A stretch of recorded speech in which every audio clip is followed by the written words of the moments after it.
Um, we were very excited to sponsor lunch and support the Global Innovation Summit.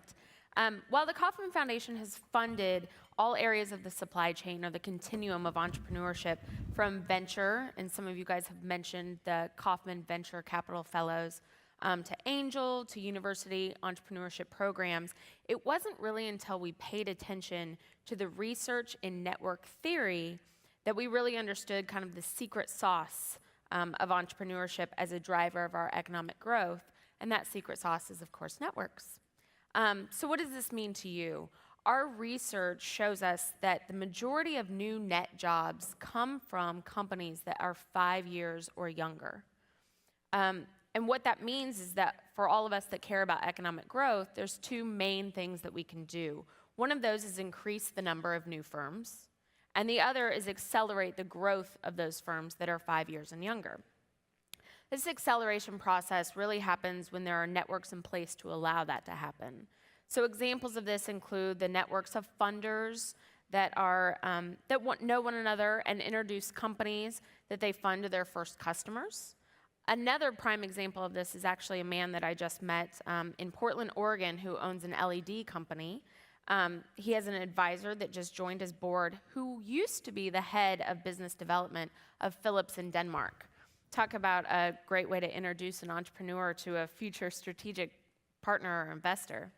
So we're all here to think about how to build our entrepreneurial ecosystems. And at Kauffman, we're funding programs that are global and programs that are based upon the assumption of community building at a local level and then scale up to a global level. iStart, Startup Weekend, Kauffman Fast Track are all examples of these global programs, and the list goes on from there. So please go to our website, it's kauffman.org, and follow up with me, give me your business cards. I'd be happy to get you on the distribution list and help you guys implement some of these programs that we funded to join the global network. And thank you. Thank you very much. Nola? I'm Nola Masterson, and I've been in the Silicon Valley since 1978, which is a long career here, and I came out here from Washington, D.C., basically. I grew up in Washington, I went to George Washington, and I was following my career path, which was science. I'm a science nerd by training, and DNA was my thing. So when I came out here in '78, and the biotech revolution was happening in San Francisco, I was a kid in a candy store. I just loved it. So my job took me into every biotech company and every science lab, and in 2 or 3 years, I knew everybody that was doing anything. And I saw a bigger picture at that point in time, and I was that kind of scientist that actually saw the forest for the trees. And at that point, I started my firm, Science Futures, in 1982 to support the growth of the biotech revolution, which at that time was not a big deal. Everybody was just talking pharma. They didn't know that this was really happening in California first. So in a way, one of the reasons Victor, I think, wanted me to be up here is because I've seen a 30-year life cycle of something that wasn't even on anybody's radar screen, and now everybody knows biotech is a big deal. There's on the horizon a vaccine for AIDS that will be coming, which will be a great boom for the world. There are crops that can grow without fertilizer. There are crops that can grow in high heat. There's bio this and bio that, and you would think it was always here, but it actually wasn't. No one knew about it in 1982. And I went to Wall Street and became an analyst, and at the same time I mentored myself to Kleiner Perkins and learned how to cook up biotech deals.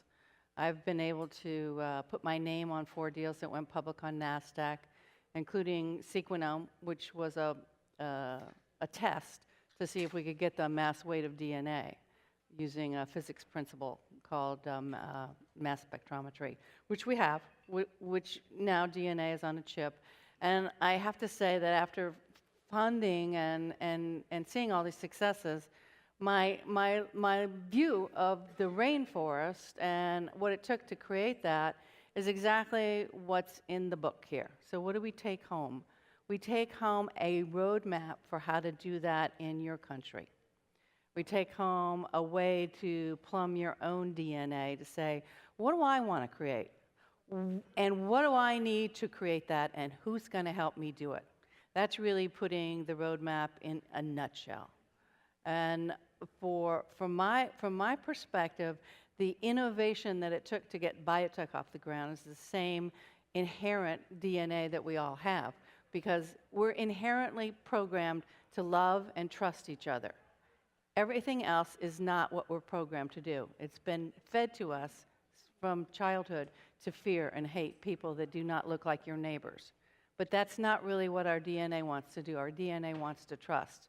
And we've all been rained on today, and we have a forest here that's grown up in the last 2.5 days, so let's take that and do something with it.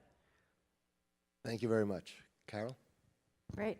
Well, I'm happy to be here. I'm happy also to be a co-sponsor. The Lemelson Foundation is a co-sponsor of the meeting, and I have to say from a sponsor's point of view, and Alex can probably comment on this too, I think it's been a tremendous success. I judge the success of this meeting maybe less by what we're saying here on the panels, but what I see happening out there in the hallways, and it's been vigorous and really engaging. So I think that's terrific. And it's the kind of engagement that we want to see through networks and through interactions to actually build what is the rainforest or the ecosystem that's important here. Lemelson Foundation, just a couple of words to say that our focus is on improving lives through invention, and that's why we are here today, which is we actually believe that by inspiring and nurturing inventors and invention-based enterprises, you can actually create solutions that will change the world. And we believe in the developing countries, actually, those invention-based enterprises can create the products that both transform and address human needs, but also create businesses that actually increase income for those living in the countries and improve their lives. So 2 forms of doing that. I think it's been a great meeting. I think we've touched on a lot of things about how we actually seed the seeds of entrepreneurship and inspire people to actually go forward as entrepreneurs and actually create the companies and take them forward. If I were to comment on a couple things, I think where we maybe didn't touch deeply enough, although this morning's discussions were a bit more in that vein than previously is, you know, to actually be successful in creating an entrepreneurship that's going to address these problems, you have to start with the customer. And I think really today, we only touched on that in the design discussion and maybe a bit in the last discussion, only briefly yesterday. And I don't want people to lose sight of that. It's all about the people we're working with in partnership who have the needs and opportunities to address where we can make change. So they need to be part of the equation. The second piece in terms of making a successful engagement, I think, is one we've spent a lot of time talking about here, which is actually entrepreneurship itself. And financing mechanisms, et cetera, are really important, but we need to always be thinking about value proposition. And value proposition isn't just from the business perspective, but it's actually from the perspective of the ultimate customer. And so if they're not engaged, you won't understand a value proposition for them, which creates the value proposition for the entrepreneur and the business. The third piece is I'm going to raise something that we've spent very little time on, which is actually something that's near and dear to the Lemelson Foundation's heart, which is invention. We've talked a lot about innovation. Innovation is a very broadly used term. I'm never quite sure what people mean by that. But I guess I'm personally of the school of thought, and I think Edward Young was yesterday in his presentation, that innovation is about the reduction to practice of ideas. But I would argue you actually need new and creative ideas, and that's the invention piece. And so, in fact, we need to think about creativity, new technologies, new approaches that actually can make a huge difference when reduced to practice, particularly when done in the context of the customer. So I wanted to kind of raise those issues. Now, I'm going to raise one other issue that I think we could have touched on more deeply, which is if we want to change an ecosystem, I think the most powerful place we can change that ecosystem is looking at the generation that's coming up. And so education and actually bringing and cultivating this kind of mindset in the youth who are coming through the universities across the world is absolutely essential. So I think it's really hard to talk about this without talking about how we're going to reach universities and earlier to bring a generation forward who actually will change the dynamic for the future by bringing a new mindset. It's very much harder to change people of my age than it is to start with people and build this into their thinking as they're going through the process. So I would like to urge people here to think about those changes also from the earliest part of the pipeline. I agree we need to build more pipeline. We heard about a certain kind of pipeline in the last session, but we need to build more pipeline that's actually in the countries we want to have take ownership of change. And we need to channel the enthusiasm that we have here in the United States and other developed countries more effectively to actually produce outputs that are likely to have impact rather than just be nice feel-good projects at the end of the day. So I think there's a lot of opportunity here, and part of the ecosystem is also drawing from the future. I have some more comments about what I think different people and sectors can do, but I'll save that for later. Thank you. Alex. I really like actually what you just said about youth, and I think, getting back to, the start of our conference, where we specifically, one of our rules were break rules and dream. It's really easy when you don't know that rules exist to break them, right? And that's what actually youth are. They're people who have not grown up with those constraints of what is possible versus what is impossible. And the one thing I think we have to do is allow people around the world to be free of those constraints of what is impossible by giving people the opportunity that exists there. So I think that is a spot-on statement. A couple of key takeaways: the idea of a problem-focused approach, and it's not about the technology, but fundamentally the technology has revolutionized how we work together. But it is about people, and one of the, prior to coming at AID, I spent a lot of time working with our State Department on some of our more intransient issues in the Middle East. And the one thing I realized is that despite the fiction that we had all these policies, it was more about the policies of the US government. Fundamentally, it was always about the people. It was the people on both sides. And fundamentally, the change that we bring to the rest of the world, the change that you guys will bring to the rest of the world, is going to be about yourselves, the people, and your opportunities to make a difference. I think adaptive systems, right, which rainforests are adaptive systems. We look at rainforests, and disturbance in rainforest provides that opportunity for change. And we saw Philip Auswald speak about this on the first day. So it's not just destruction, but it's that tree fall in the forest that actually allows the light to penetrate through the ground, that allows for the recruitment of new saplings.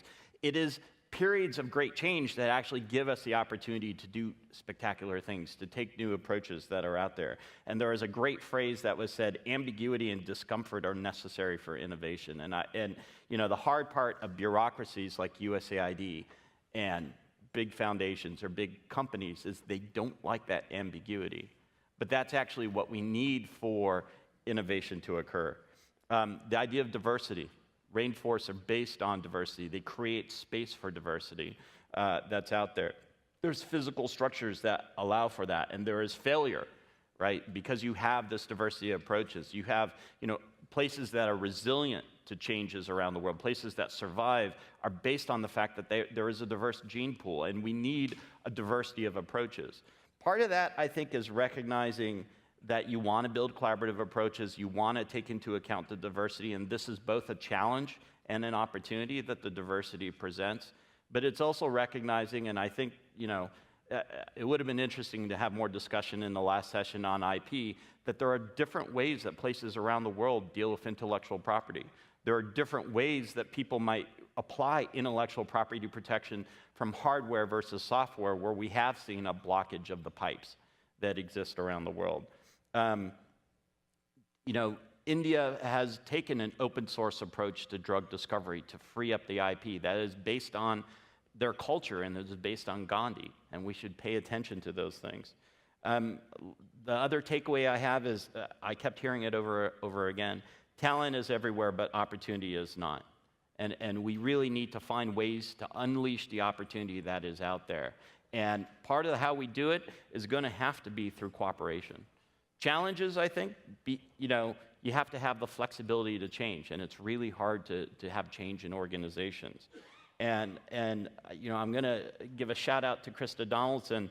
The other element is particularly from a development perspective. I think development is fundamentally changing, and it's not about assistance from the north to the south. I think this distinction between these two that people spoke about eliminating today is exactly right. We shouldn't look at that. We should look at common problems that are shared across borders, because those are threats to our national security in Omaha as well as Antananarivo.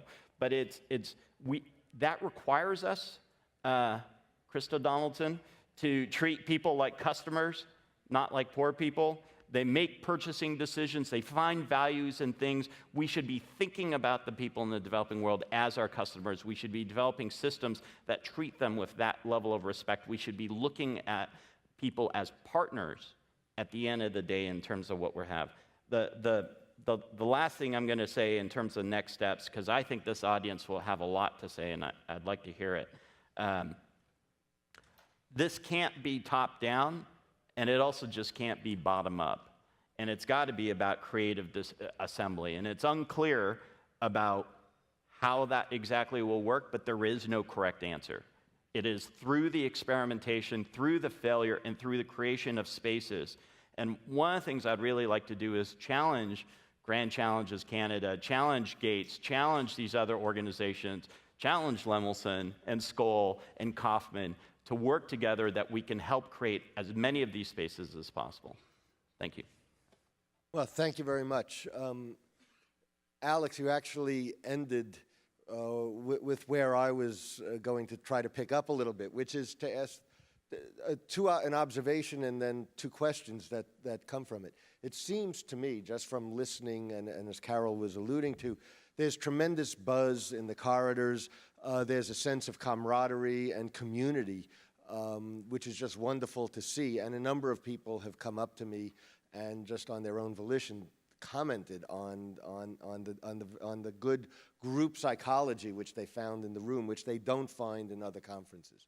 So how do we, given that we have this sense of community here, and we're going to break up on one level from being physically in the same place for 2-3 days, how do we work together? And the we is a tremendous diversity of groups and organizations that are here, whether it's aid organizations like USAID, foundations like Kaufman or Lemelson or Skoll, the World Bank, the African Development Bank, innovators and entrepreneurs who've taken time out of their busy schedule to be here. So one question is, how do we work together? And how do we maintain the sense of community that's here so that when people go home, they don't feel isolated, but they feel that they're living in part of a bigger rainforest. Even if the rainforest isn't raining locally right over where they are, they know that they're part of a bigger, broader rainforest. I'm wondering if you have any comments on that, and then I'd like to really open this up for the group discussion. Anybody? Well, I think the challenge is to really take the questions that were so well formulated, because I think the answer lies in a well-formulated question. And if there's anything that we have here, we have a set of questions. And everybody can take that to heart, and they can look at what they want to accomplish in their own life, in their own ecosphere, and answer the questions on the trip home. Who are the stakeholders? What is the culture? Who is going to help me? What does my ecosystem look like? Where is change going to happen for me? And make it very personal.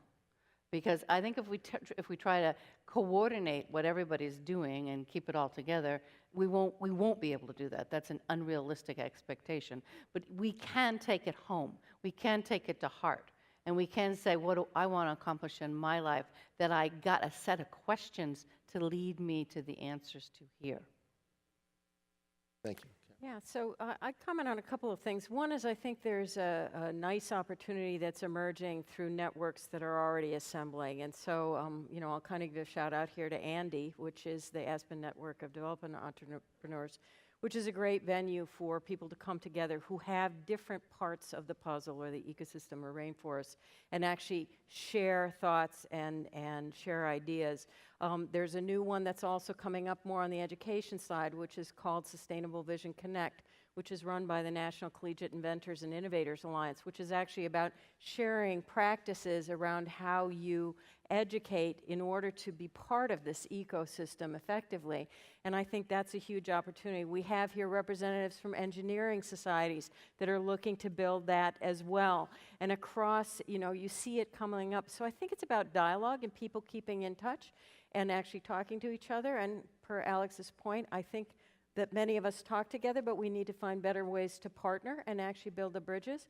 But I also comment that I think there's a little bit of the reverse to also think about, which is each of us plays a different role. And so we need to be clear about what role we play well and what role we don't play well, and actually build the bridges to the people who are the other part of the ecosystem that's important for us to be successful in our part.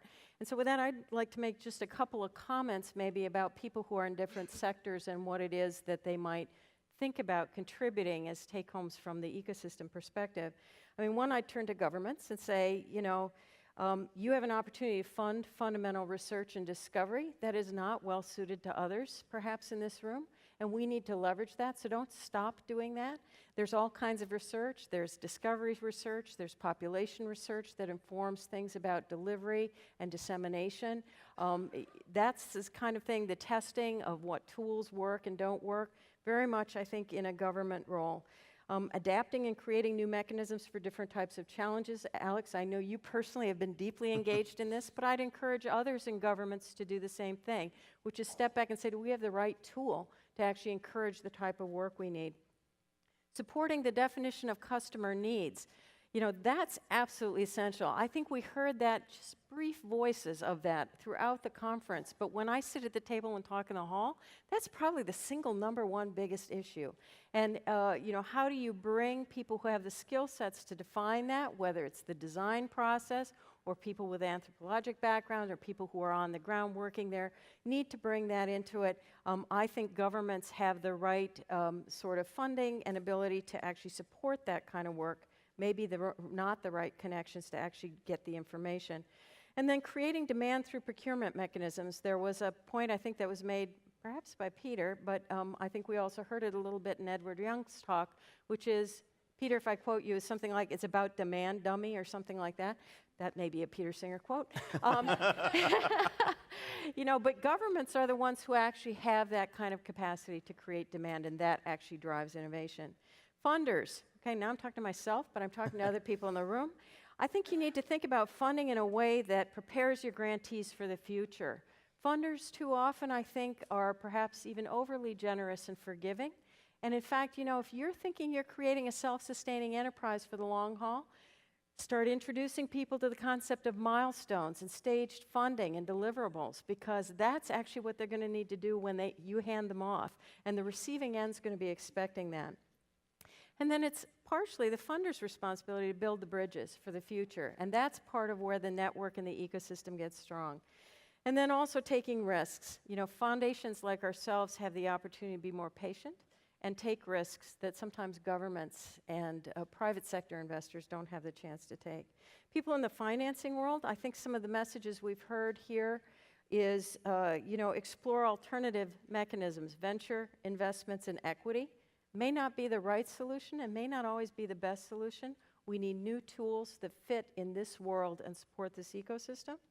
Right-size the investments. What we see progressively is that people in the social innovation space are getting more and more money. And what we're seeing is they can't manage the smaller investments. And so, in fact, the gap's getting bigger because they're moving down to the downstream. They're ready to scale. They're ready to build those big businesses. But in fact, there's no room in the middle for funding that's going to get there. So rethink sort of what this size is. NGOs, you have the opportunity to actually create the mechanisms, incentives, and venues where we can hear the customer's voice. You're on the ground, you're in there, you're close, you're interacting. You need to be the voice, not the voice, but the mechanism by which we get the voice of the customer up front and directly. And then also consider opportunities of becoming self-sustaining. We're seeing a new trend where NGOs are beginning to find their own business model where they can become self-sustaining and sometimes even turn into or spin out for-profits that become self-sustaining that take their mission home. And finally, entrepreneurs. I'm going to touch on you too. Network, network, network, network. And share what you learn, both the good and the bad. People learn more from the bad almost than they do from the good, so it's important to share and reveal. The other thing is don't reinvent. If it's already been done, maybe you ought to partner and leverage what's already been done, even if you have an innovation that's going to take it to the next step. Seek advice and advisors, but not just on business. You need it in technology, and you need it from your customer. You need to understand the customer, absolutely critical. And then I would challenge you to think big, because I guess I'm of the mindset from our colleague who presented here from Endeavor, who basically said he believes that the 35 big businesses are going to transform countries, and that the 30,000 are unlikely to do it, small businesses, incremental micro businesses.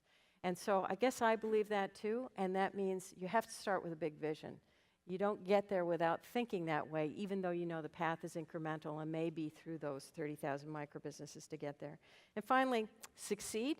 If the entrepreneurs in this room succeed, we'll have the models that inspire the next generation, and so that's absolutely critical.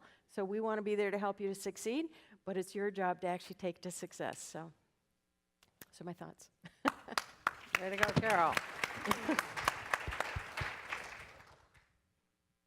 I would love to hear from the audience. Yes. So, comments, questions, suggestions, criticisms?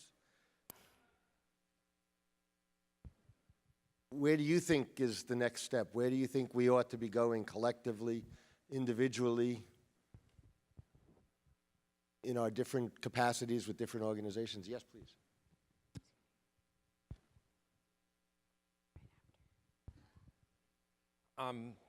That was a great presentation of issues. I see all the time the following process. The competition or fellows event happens. The organization receives the training, the mentoring, the visit to the university, the visit to the foundation, the participation in the conference. They may even have investors in the audience at the meeting. Everybody says all the kumbaya stuff. But as it turns out, nobody in the value system is actually committed to playing the scaling role. So the for-profit folks, and this is consistent with an earlier comment that 2/3 of the interesting models are in the nonprofit and have to migrate to the for-profit. So the for-profit folks are only looking at the 1/3, and the other 2/3 are ignored in their model.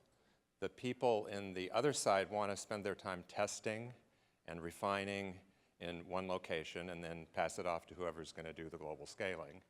And all the other players you mentioned are doing a piece around the edges.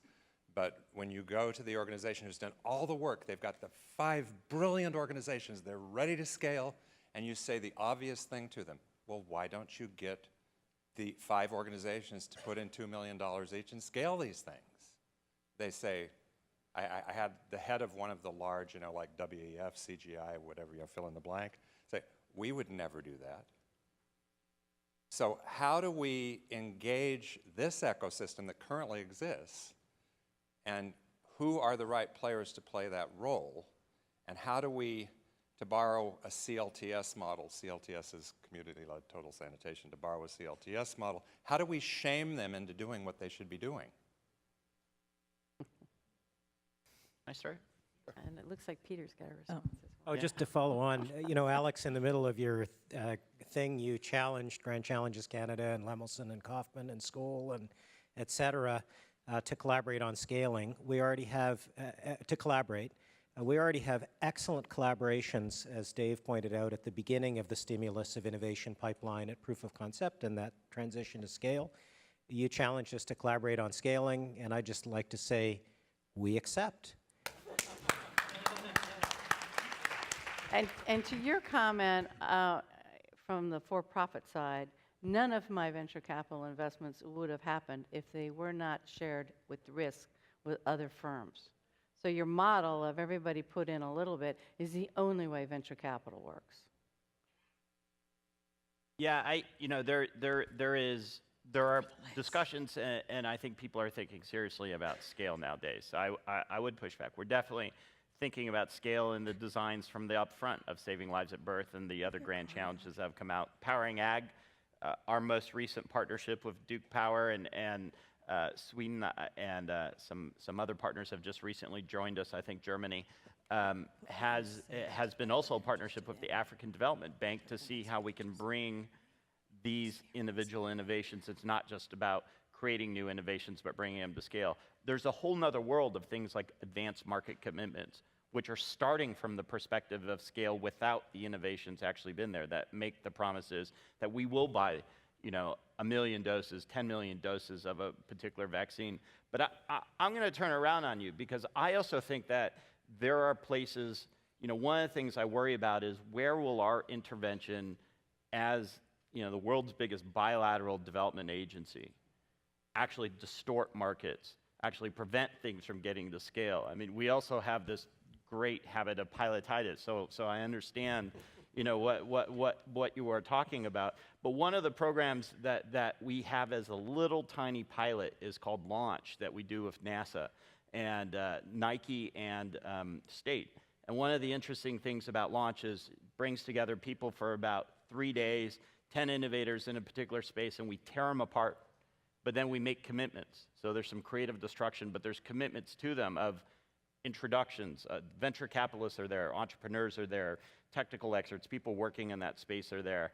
And what has been interesting is my agency has put in $350K. This program has generated $40 million of private sector investments in these particular innovations that have gotten to scale in places around the world, like pipe that you can put in saline water that irrigates the fresh water that has been moved and is being rolled out by DuPont bought the worldwide rights. I think some of those models we have to figure out how to make. And in some of the partnerships, it should be also how do we really partner with the private sector? Because, quite frankly, I don't know the entrepreneurship space as well as Skoll does, or as well as Kaufman does. And thinking about, or the invention space. And we have to learn from each other, and I think that there needs to be a lot more learning. But there's also a recognition, as Carol pointed out, what is the place that you need to be playing, and where can you actually have a distortive effect? Yeah, so I think you answered most of the answers. And actually, I think governments have an important role to play, because I think as you think about it, you really need to think about what's the mandate of the organization. It is probably unrealistic, and this may not be a popular statement, to expect that an organization that has a mandate, in our case, because a family gave their life's income to actually do something they believe in, to necessarily change its mandate. But I do think we need to get more creative about how we partner in funding, because I think there is opportunity, and not get fixated on certain approaches. I think right now it's very popular to think about social investments that have a return on investment. So we talk about impact investing. That may not be an adequate model, because if you are right, which I'm not sure, about whether 2/3 of these are not going to be able to work in a self-sustaining method without grant intervention, and I question that, then we need to find other sources of granting mechanisms that have a longer lifespan and deeper commitment in those locations, since Alex wants to go out of business as soon as possible to solve the development problems. And some of the places I think we might look, one that kind of came up for me recently that I would just sort of toss out there, and I don't see representatives of in the room, but I haven't talked to everybody, is corporate social responsibility in some of the countries. We see emerging companies who are interested in corporate social responsibility, not necessarily only just in their own area. So not exactly just, a Novartis giving drugs away at a lower cost, but actually a company that may invest in something that's very different, who cares about their local population in a way that they would be interested in building social change that empowers their community in a strong way. And I don't see that in the ecosystem here. There may be some folks in the room. If they are, raise their hand. But I think that is, we need to think a little bit outside the box as well about who we need to bring into the ecosystem, because I'm not convinced that we have all the players in hand. I'd like to just add something to this conversation, if I may. When you asked about scaling up, at least in my own mind, the way I heard that question, and I've had conversations with Peter and with Alex for over a year about these sorts of issues. So The way I process it is the following. I think that there are tremendous initiatives out there, such as Grand Challenges Canada, the wonderful work that USAID and others are doing in the invention space. And I think Carol's very right in sort of, and Nola, in highlighting the invention space. So we have a lot of effort to find innovative solutions. And we heard as well from some of the colleagues at the Global Research Alliance, which we shouldn't forget about, who are, and SOTREPs, who are also working in the invention space. The issue that I've always seen, or in my own mind I see as the critical bottleneck, is how do you move the invention from the point at which it's invented to the beneficiaries for whom it's intended? That's point one. And then point two, how do you, if it works well in region A or village A, how do you then scale it up? So when we went through, scale it up so it goes to 100 regions, and it goes from 100 regions in Africa, and then it jumps into Central America and South Asia and other parts of the world. And it's those latter parts of the pipeline where I think there are circuit breakers that have sort of broken down or broken the circuit, and therefore we don't have mechanisms to do that. Part of the philosophy of what we were listening to over the past 2 days, when we were talking about scaling up impact investing and franchising and things like that, and scaling up impact investing, those are sort of ways that you can take an enterprise that's successful in one region and spread it to 100 regions and from one continent to other continents. And then we were talking in the panel just before this about building institutions like ITEX. Rohit Shukla and Stan were talking about this. Institutions which can find technologies which have been developed someplace. Don't forget, we've been talking about demand and demand-oriented solutions, but it's one thing to sort of say that we confuse need and demand. And so it's one thing to say that something is needed over here, but unless you have the institutional mechanism to sort of import it, license it if it's under intellectual property regime, adapt it for local use, and then spin that out to local social entrepreneurs, the process begins to fall down. So I think one of the motivating factors in my mind behind the Global Innovation Summit was trying to begin the exploration of how these additional pieces of the pipeline could work to complement all the work that's been done by all the other great organizations that are here. So I see that as part of the scaling up process as well.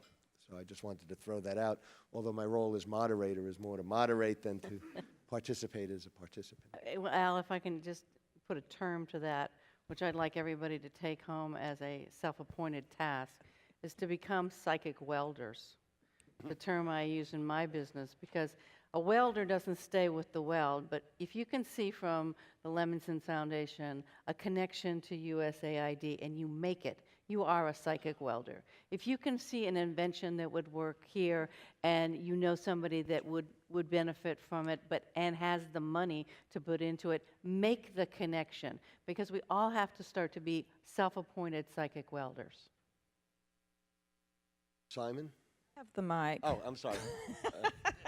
Can't see with the light. The way to get to speak is you own the technology, right? I just want to bring a positive note and also thank you for this conference, because I see so much happening so quickly. I do think the speed of the arteries are increasing. And we just had a very magical Africa Innovative Network meeting. I guess we started a new organization, 40 or so people, and the number of synapses that were made between people and just the number of different roles, like you were saying, that there wasn't repetition. There was, 7 people working on water, but in all different pieces that could work together. It was truly magical, and I really want to thank you, because I also think virtual is wonderful, but coming face to face and being there and having a framework to work with is what makes it happen. Thank you very much. Simon, and then Bruce. Bruce, you have the mic. So. All right, technology rules. So this was, until you spoke, the official undesignated kickoff Q&A table here. So a couple of quick comments. You asked what next. So what I observed as one of the members of the organizing committee, and the privilege of doing that, is that this is a group of people who are deeply committed without a lot of the silliness that you sometimes get with being committed to something, excessive passion as opposed to focus. And there are a lot of people involved in innovation, but the people in this room and the ones who even aren't here are committed. And the difference between being involved in innovation and being committed, as someone once said to me about that definition, is like a plate of bacon and eggs. The chicken is involved, the pig is committed. So I would suggest the following. This is an interesting conference in that it's completely virtual. Everything is captured. Tweets are going up as you speak. And it is capturable and controllable and accessible.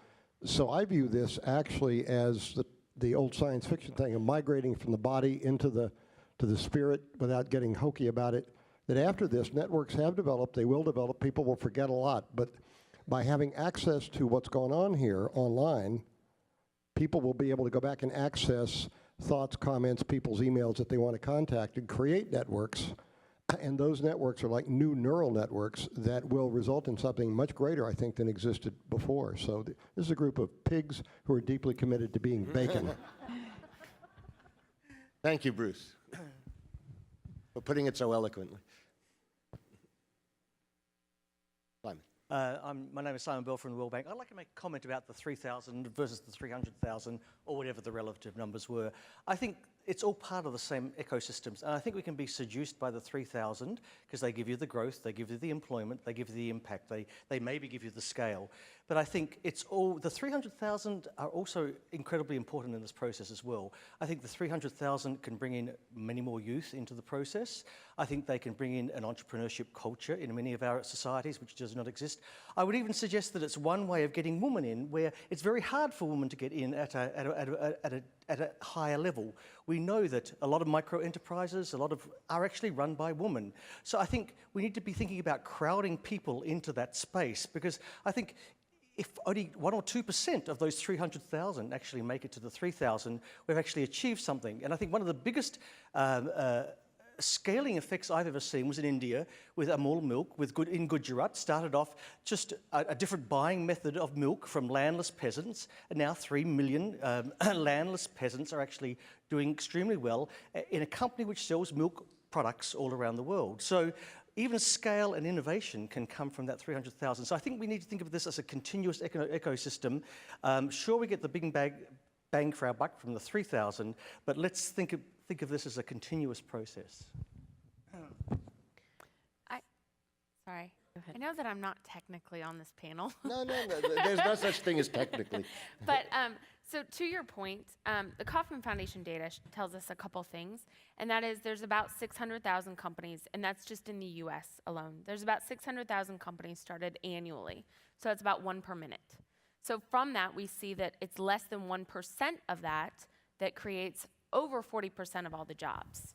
So that's what goes back to what I was saying earlier about firms that are 5 years and younger. And I definitely think that you're onto something with those other companies that help grow this entrepreneurial system, because our data also tells us that the more experiential learning there is, the higher success rate for those entrepreneurs to become that 1%. So I hear what you're saying, and I agree.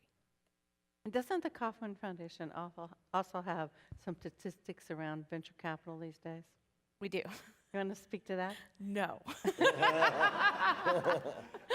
Well, I'll tell you what they say. They say it's a dying breed and that the model is broken and that you shouldn't look to venture capital in the future the way it has evolved, because it's being squeezed from 2 sides. It's being squeezed from the inability to exit from their investments, and it's being squeezed from the investor side that would fund it as an asset allocation class. So this is an imperative for me as a venture capitalist to the NGOs and the foundations and the granting agencies to please fill in the gap.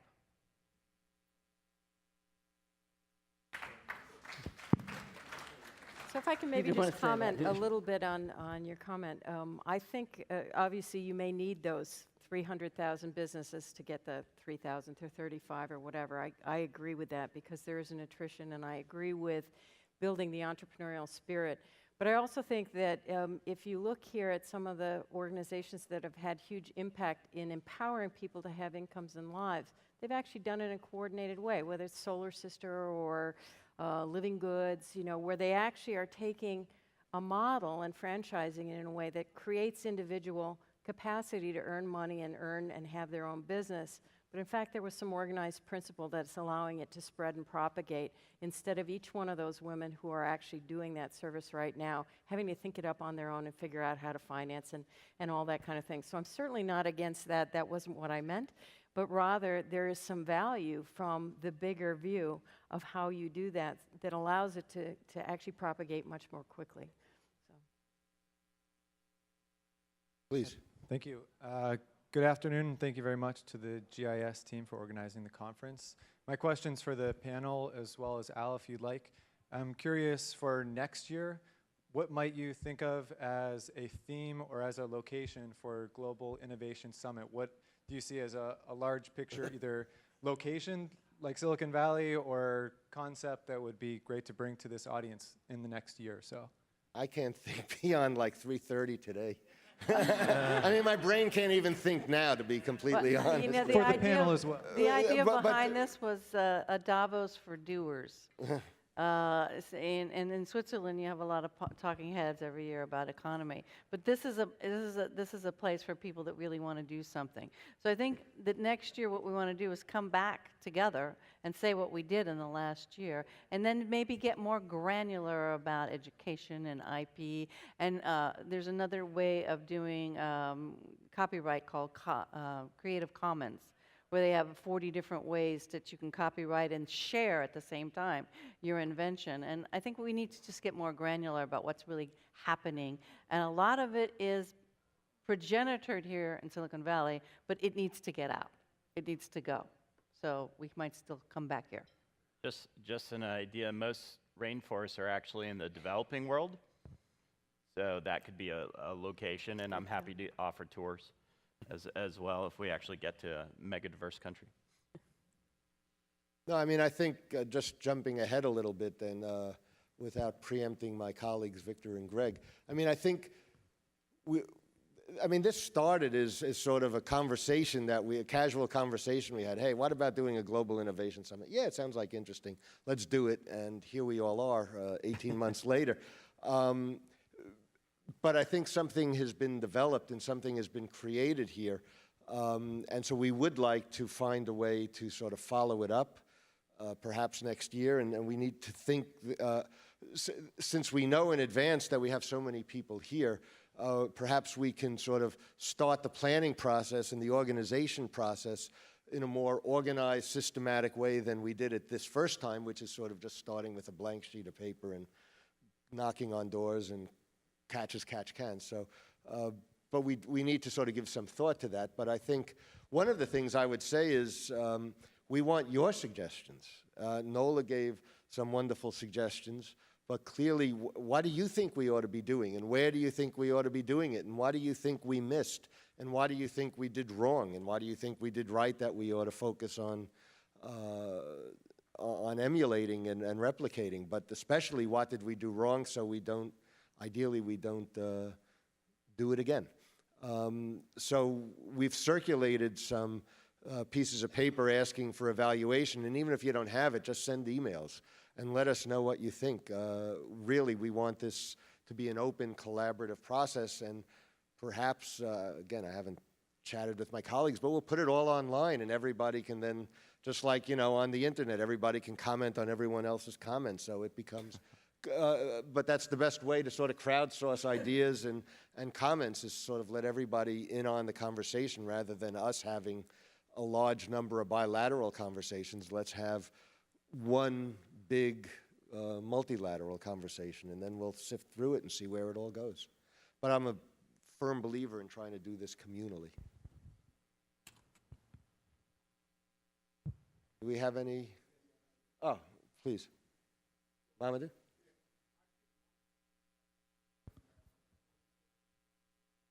I think it would be great to have a poster session inviting students, you know, from different places of the world, and either it's a business plan or a technology. I think that would be really something that we should think of next time. Thank you, and I would agree, and perhaps then we, again, working with various partners, they could sort of solicit the posters and we could bring the people here and bring the posters And that's a here. good idea. Not everybody was in the financing session that Bruce Jeanette ran, but there was a man that spoke about crowdfunding.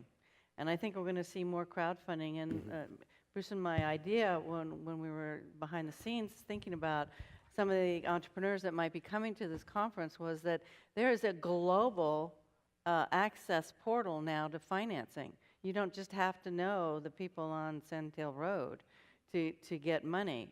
And I think what we're going to see today is the five people that came through the YouTube process, but who has an idea and who wants to help make it happen? And that includes funding from all sources. One of the speakers who was committed and wanted to speak was going to speak about what he calls community investment trust, which is actually crowd sourcing from the communities in which the investment would take place. And it's a great way of funding social enterprises. Unfortunately, he had open heart surgery a month ago and couldn't make it. He's fine, thank God, but he's unable to make it. So maybe we'll put him on the agenda for future events. So one comment I would kind of build on that is I think that people need to think also very thoughtfully about how they engage people who have influence in the local environment. If you actually have a project that's being successful and having a lot of impact, I'll tell you, if you're here in the U.S., the way you get change is you bring people who have influence in that community, whether they're high net worth individuals or they are people who have political influence or maybe politicians themselves or whatever, to actually see the good work that's going on. There's nothing more dramatic in influencing people than direct exposure to something. And so I'm not arguing that people should go out and lobby, that's not what I'm saying, but making visible the good work you do to people who may not already be in the ecosystem, pulls people in the ecosystem who have both the power to fund, per the comments earlier about scaling, but also to influence the ecosystem in a lot of different ways. So I think people need to think about that, and that probably is most important for people who are on the ground in the countries to actually see what the opportunity is and how change can happen.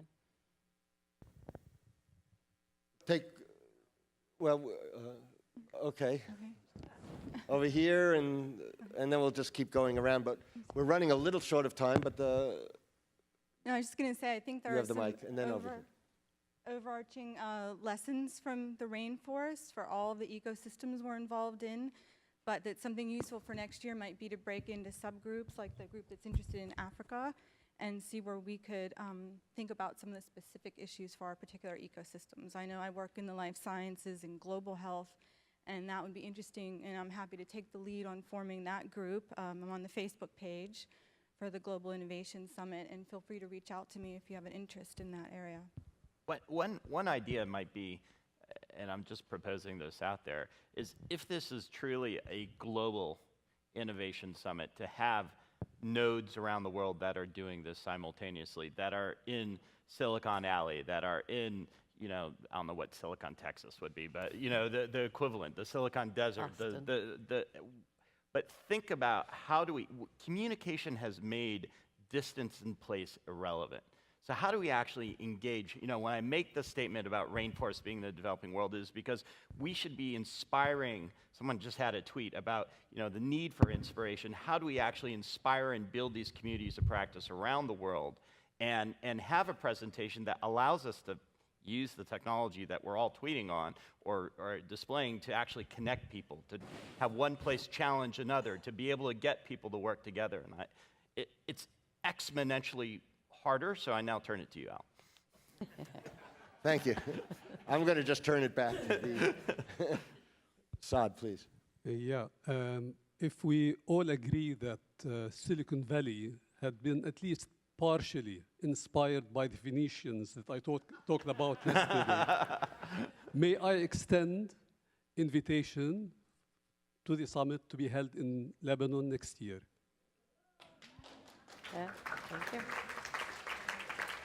Just a nonpartisan statement here. If you haven't been to Beirut, you're making, do it. Go there. It's a wonderful place. over here, and then I think we will wrap up. Since we've done a pretty good job all 2.5 days of staying reasonably within schedule, I don't want to end by breaking the streak. So with reference to inclusive innovation, I think everybody knows people in the room all know other voices that should be in the conversation that aren't here. And the way things tend to propagate is we propagate it within the club. So I think being intentional about thinking about what voices weren't here in the room and who do you know who could contribute that to the conversation and get those people invited next year. Good idea. Well, this is only the beginning of a conversation. Obviously, we can go on for a long time, and we have to go on for a long time, and we have to find ways of using technology to collectively organize the next event and the next steps, and those next steps can be, as Alex suggested, in many nodes, and they can take place simultaneously and sequentially. We need to give a lot of collective thought to all of this. But I guess I will end by inviting all of you to continue thinking about it, and we will figure out, I don't have the exact answer now, and we may not have it by 3 o'clock or something like that, but we will figure out platforms by which we can all communicate and open it up to a wider audience as well, and then we will just make it happen. And as I say, my sense is that the continuation will be easier than the first step, because the first step we didn't have a structure.